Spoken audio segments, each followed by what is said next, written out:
أنا أطلع من بيتنا وأمشي مع صحباتي عشان أجيب موية بعيد.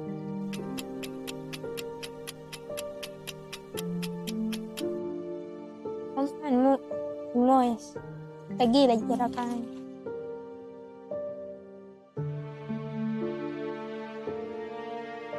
أخاف أقطع المشوار ده كله وما ألقى موية، تكون الشمس حارة.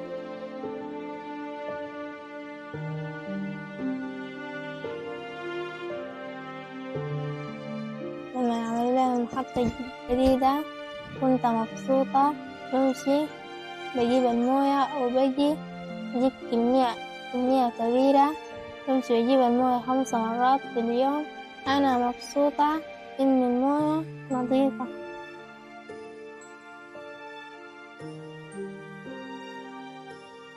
الموية النظيفة غيرت حياتي.